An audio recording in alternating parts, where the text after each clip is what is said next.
Part 13 के बारे में। मेरे प्यारे साथियों, इस एनवायरमेंटल इश्यू आखिरी पार्ट में आप टॉपिक पढ़ेंगे झूम कल्टीवेशन, मतलब शिफ्टिंग कल्टीवेशन, स्थानांतरण की खेती। दूसरा टॉपिक पढ़ेंगे रिफॉरेस्टेशन, पुनर्वनन रोपण, और लास्ट टॉपिक पढ़ेंगे अफॉरेस्टेशन। रिफॉरेस्टेशन और अफॉरेस्टेशन के बीच में क्या अंतर होता है, इसकी भी यहाँ पर चर्चा करेंगे। यहाँ से नीट में क्वेश्चन बिलोंग होता है, सीईटी में होता है, कई कॉम्पिटिटिव एग्जाम में क्वेश्चन बिलोंग होते हैं, इसकी यहाँ पर चर्चा करते हैं। मैं self Datta Shinde biology tutorial आपका स्वागत करता है। देखिए साथियों, झूम कल्टीवेशन या शिफ्टिंग कल्टीवेशन का मतलब क्या होता है। यहाँ पर देखिए कि ये मीनिंग आप जानेंगे कि jhum cultivation is a type of farming. ये type of farming tribal agriculture practice है।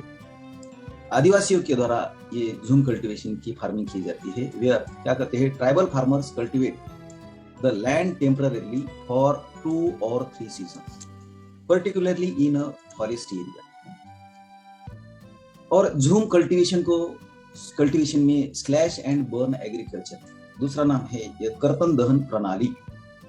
Slash and burn agriculture commonly उसे झूम कल्टीवेशन कहते हैं। कहाँ, in north eastern states of India. इस इंडिया की मैप में देखिए कि ये पूरा हाईलाइट किया वाला पार्ट जो भी है ये नॉर्थ ईस्टर्न स्टेट है। वहां पर ये टोटल 7 स्टेट्स है।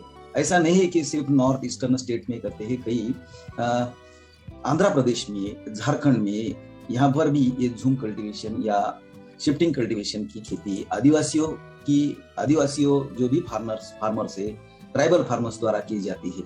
और नॉर्थ ईस्टर्न स्टेट के अलावा अदर स्टेट की बात की है। और इससे क्या होता है कि इस झूम कल्टीवेशन से, शिफ्टिंग कल्टीवेशन से कंट्रीब्यूट हुआ है डिफॉरेस्टेशन में। कई फॉरेस्ट ये कट हो रहे हैं और उससे क्या होता है कि डिफॉरेस्टेशन की वजह से रेनफॉल में डिक्रीज आता है।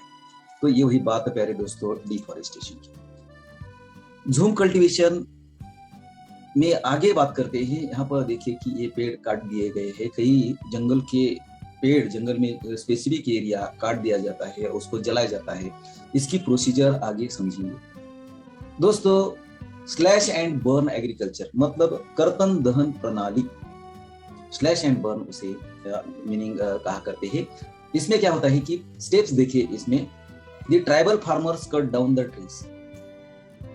वो वनों में या जंगल में पेड़ काट दिए जाते हैं फॉरेस्ट के, और बर्न द प्लांट रिमेन। और जो भी काटने के बाद वो जब सूख जाते हैं, पेड़ आधे अधूरे काट दिए जाते हैं और ये सूख जाते हैं, और सूखने के बाद जब ये उसे जला दिया जाता है। यहाँ पर देखिए ये जलाने की प्रोसीजर हो रही है।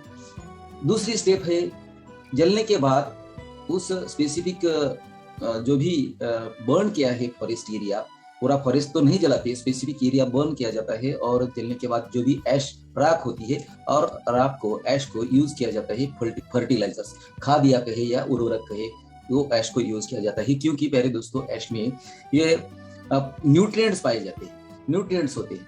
तो आगे क्या किया जाता है, the land is then used for, ये पूरे जलने के बाद ये लैंड एक यूज की जाती है। किस लिए, नंबर 1 एक तो फार्मिंग के लिए, और दूसरा यूज है कैटल ग्रेजिंग के लिए। क्योंकि उस वहां पर ये ग्रास क्या होता है कि ग्रास ये आता है और कैटल के लिए यूजफुल होता है, नहीं तो फार्मिंग की जाती है। ये 2 पर्पस इसके है स्लैश एंड बर्न एग्रीकल्चर के। मतलब इसका झूम कल्टीवेशन क्या या शिफ्टिंग कल्टीवेशन क्या। प्यारे दोस्तों आगे बात करते हैं आफ्टर कल्टीवेशन द एरिया। जो भी एरिया फॉरेस्ट कट किया है तो एरिया छोड़ दिया जाता है। मतलब after cultivation the area is left for several years so as to allow its recovery. 1-2 crop की रोटेशन ली जाती है और वो एरिया छोड़ दिया जाता है। आगे क्या होता है कि साथियों, द फार्मर्स देन मूव। ये वो 1-2 फसल लेने के बाद वो फार्मर्स, ट्राइबल फार्मर्स क्या करते हैं, वो farmers area, the farmers then move on other area, दूसरे एरिया में जाते हैं। मतलब दूसरे एरिया के फॉरेस्ट जो भी ये आपको जितना चाहिए उतना टुकड़ा वो जला दिया जाता है ट्राइबल फार्मर्स के द्वारा। And repeat the process of झूम कल्टीवेशन। उस झूम कल्टीवेशन या शिफ्टिंग कल्टीवेशन की प्रोसेस रिपीट की जाती है। तो ये हुई बात झूम कल्टीवेशन के। यहाँ पर इस पिक्चर में देखिए आधे अधूरे पेड़ काट दिए जाते हैं, उसका जो भी लीव्स होते हैं, कई स्टेम्स होते हैं, तो उसको जला दिया जाता है पूरा, और ये पूरा साफ किया जाता है। पूरा जो भी टुकड़ा होता है जंगल का, उस जंगल का मोस्टली हिली एरिया में ये ऐसी प्रोसीजर की जाती है आदिवासियों के द्वारा। प्यारे दोस्तों, यहाँ पर देखिए कि इन अर्लियर डेज व्हेन झूम कल्टीवेशन वाज प्रिवेलेंस, यानी कि पहले के दिनों में जब झूम खेती प्रचलित थी तो enough time gap was given, मतलब पर्याप्त समय अंतराल दिया जाता था। ये इनफ टाइम ऑफ गैप क्यों दिया जाता था कि 2 साल के बाद छोड़ना, उस क्षेत्र को आगे उस क्षेत्र को छोड़ देना और दूसरे एरिया के जंगल काटना और वहां पर अगेन वैसे ही रिपीट प्रोसीजर करना। तो लैंड रिकवरी के लिए ये ट्राइबल ग्रुप्स करते थे from the effect of cultivation. जो भी उस एरिया का, उस पहले वाला एरिया जो था, वहां पर जो भी जमीन के अंदर, सॉइल के अंदर न्यूट्रिएंट्स कम होते थे 2-3 फसल लेने के बाद, और ये प्रोसेस दूसरे एरिया पर किए जाते थे, जंगल काटना, वहां पर ये खेती करना। प्यारे दोस्तों, विथ इंक्रीजिंग पॉपुलेशन, जैसे जैसे पॉपुलेशन जनसंख्या बढ़ी, तो रिपीटेड कल्टीवेशन जब करते थे 10-15 साल का अंतराल दिया जाता था, लेकिन ये अंतराल कम हुआ और रिकवरी जो भी फेज थी, तो ये recovery phase is done away with resulting deforestation. तो पॉपुलेशन इंक्रीज होने से रिकवरी फेज का अंतराल भी कम हुआ और ये अंतराल कम होने से डिफॉरेस्टेशन एरिया बढ़ा। एनसीईआरटी के अलावा दूसरी बात करते हैं प्यारे दोस्तों कि झूम, यहाँ पर देखिए कि झूम शिफ्टिंग झूम कल्टीवेशन या शिफ्टिंग कल्टीवेशन अभी इसे बैन किया है, प्रतिबंध किया है, क्योंकि ये झूम कल्टीवेशन की प्रैक्टिस, कर्तन दहन प्रणाली, ये हार्मफुल है। किससे हार्मफुल है? फॉरेस्ट के लिए। और इससे क्या होता है कि डिफॉरेस्टेशन बढ़ जाता है, और डिफॉरेस्टेशन बढ़ जाने से रेनफॉल में भी डिक्रीज हो जाती है।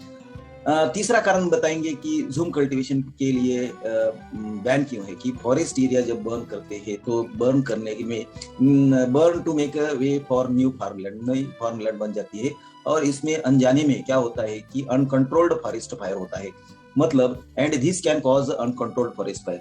पहले के दिनों में जब मतलब क्या होता है, पूरे यहाँ पर देखिए कि झूम कल्टीवेशन का जब प्रचलन था, अंतराल दिया जाता था, लेकिन जनसंख्या बढ़ने से खेती के साथ पुनर्प्राप्ति चरम समाप्त हो जाती है। इसके वनों की कटाई ज्यादा होती है, रेनफॉल डिक्रीज होता है। प्यारे साथियों, आगे बात करते हैं रिफॉरेस्टेशन की। तो रिफॉरेस्टेशन का मतलब क्या होता है कि replanting of trees on more recently deforested area. कई 1 साल पहले डिफॉरेस्ट एरिया हुआ है, वहां पर अगेन पेड़ लगाने की जो भी प्रोसीजर होती है उसे रिफॉरेस्टेशन, मतलब यहाँ पर देखिए कि ये प्रोसेस है। यहाँ पर देखिए कि रिफॉरेस्टेशन इज द प्रोसेस, एक प्रक्रिया है रिस्टोरिंग द फॉरेस्ट। साथियों, रिफॉरेस्टेशन ये प्रोसेस रिस्टोरिंग द फॉरेस्ट की है, लेकिन वहां पर क्या था कि वंस, यानी कि अर्लियर फॉरेस्ट वहां पर उस एरिया पर एग्जिस्ट थे, अस्तित्व में थे, और उसे रिमूव किया था at some point of time in past. पहले में वहाँ फॉरेस्ट होके वहाँ उसे फॉरेस्ट को रिमूव किया था। और रिफॉरेस्टेशन ये मे ऑकर नेचुरली, ये निसर्गता ही होता है कहाँ पर, डिफॉरेस्टेड एरिया में। However we can speed up, उसे डिफॉरेस्टेड एरिया पर आप क्या करेंगे कि उस फॉरेस्ट को, पेड़ों को लगाएंगे। We can speed up by planting a tree, पेड़ों को आप वहां पर ये प्लांटिंग कर सकते हैं विथ ड्यू टू कंसिडरेशन। किस लिए ये डिफॉरेस्टेड एरिया में रीप्लांटिंग करना? क्योंकि उस एरिया में बायोडायवर्सिटी, यानी कि जैव विविधता दैट अर्लियर एग्जिस्ट थी इन दैट एरिया, तो वहां पर अगेन बायोडायवर्सिटी ये एग्जिस्ट होनी चाहिए, इसीलिए रिफॉरेस्टेशन किया जाता है। इस पिक्चर में देखिए कि ये replanting of trees on more recently deforested area, वहां पर जो भी प्रोसीजर होती है उसे रिफॉरेस्टेशन कहते हैं।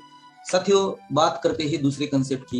यहाँ पर अफॉरेस्टेशन की बात करते हैं। अफॉरेस्टेशन का मतलब होता है फॉरेस्ट ऑन बैरन लैंड। पहले से ही लैंड जो भी थी वो बैरन थी, वहां पर कोई भी पेड़ नहीं थे। उस बैरन लैंड पर फॉरेस्ट डेवलप करना, तो मतलब देखिए कि developing a forest in a new area where no such forest existed, मतलब बैरन लैंड पर